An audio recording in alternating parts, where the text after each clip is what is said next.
Hello दोस्तों, कैसे हैं आप सब। आप सभी का एक बार फिर से स्वागत है मेरे यूट्यूब चैनल। चलिए शुरू करते हैं अपनी आज की वीडियो। आज की वीडियो का जो अपना टॉपिक है वो हकलाने और तुतलाने के ऊपर होने वाला है कि हकलाना क्या है और तुतलाना क्या है।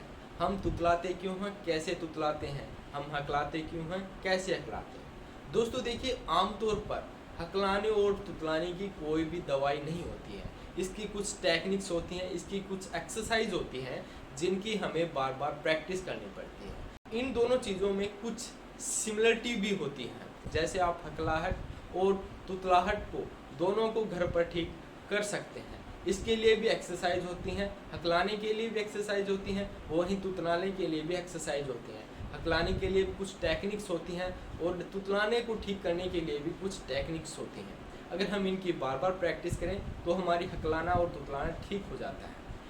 हमें तुतलाने में उच्चारण करने में दिक्कत होती है। जैसे हम अगर कै बोल रहे हैं तो हम उसकी साउंड टे निकालेंगे या फिर तय निकालेंगे। अगर हम टे बोल रहे हैं तो हम उसकी आवाज़ कै निकालेंगे, तो हमें उच्चारण में दिक्कत होती है। वहीं हकलाहट में हम किसी शब्द को बार बार रिपीट करते हैं, जैसे स स स स सलगम या फिर स गम, या फिर हम कई बार ऐसा होता है कि हकलाहट में भी हम किसी शब्द को छोड़ देते हैं। जैसे हम बोल रहे हैं अजीत, तो हम जीत करके उसको छोड़ देते हैं। हम उसकी जगह किसी और शब्द को नहीं लेते हैं, लेकिन हम शुरू वाले अक्षर को खा जाते हैं या फिर उसको साइलेंट कर देते हैं। जो तुतलाहट होती है वो हमारी जीभ शेप में ना हो, या फिर कई बार आपने घर पर भी सुना होगा कि इसके तालवा है, इसका तालवा बड़ा है, तो इस वजह से भी हो सकती है। या फिर किसी चोट की वजह से, या फिर जो हमारा माउथ है या फिर जो जीभ है उसकी शेप ठीक ना हो तो भी हमें तुतलाहट हो सकती है।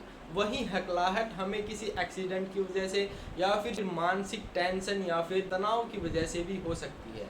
या फिर हम किसी शब्द को बार बार किसी अलग तरीके से रिपीट करते हैं तो हमारी वो आदत बन जाती है, तो उसकी वजह से भी हो सकती है। या फिर कई बार हमारी स्टैमरिंग या फिर हकलाहट जेनेटिकली भी हो सकती है। जैसे हमारे दादा परदादा या फिर हमारे फादर अगर स्टैमरिंग करते हैं तो हम भी स्टैमरिंग करते हुए मिलते हैं। लेकिन ज़्यादातर हकलाहट हमारे स्ट्रेस की वजह से, हमारे तनाव की वजह से ही होती है।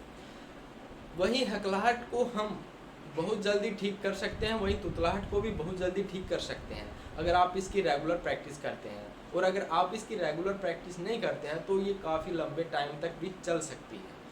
वहीं जो हकलाहट होती है, तुतलाहट होती है, सेम 2 या 5 साल की उम्र में ही शुरू होती है। जो हकलाहट है और तुतलाहट है दोनों घर पर भी ठीक हो सकती है। हमें किसी स्पीच थेरेपिस्ट के पास भी जाने की ज़रूरत नहीं है।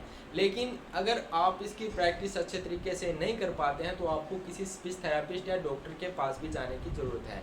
या फिर आपका हकलाना और तुतलाना नेचुरल नहीं है, वो किसी एक्सीडेंट की वजह से हुआ है, तो आपको किसी डॉक्टर के पास जाने की ज़रूरत है। वहीं आपके जो हकलाना तुतलाना उसको ठीक कर सकते हैं, आप इसे घर पर ठीक नहीं कर सकते हैं। तो हकलाहट होती है उसमें कुछ सेकेंडरी सिम्टम्स होते हैं, लेकिन वहीं हमारी तुतलाहट में वो सेकेंडरी सिम्टम्स हमें देखने को नहीं मिलते हैं।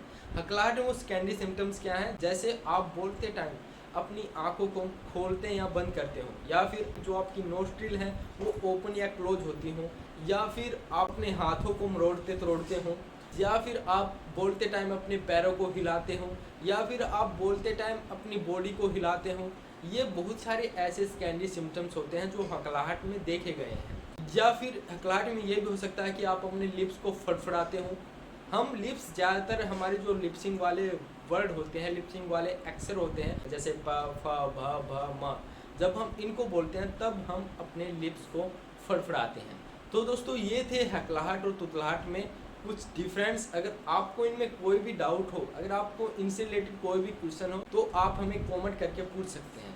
तो दोस्तों आज की वीडियो में इतना ही। फिर से मिलते हैं हम एक नई वीडियो के साथ, तब तक के लिए अपना ख्याल रखिएगा। Bye, thank you.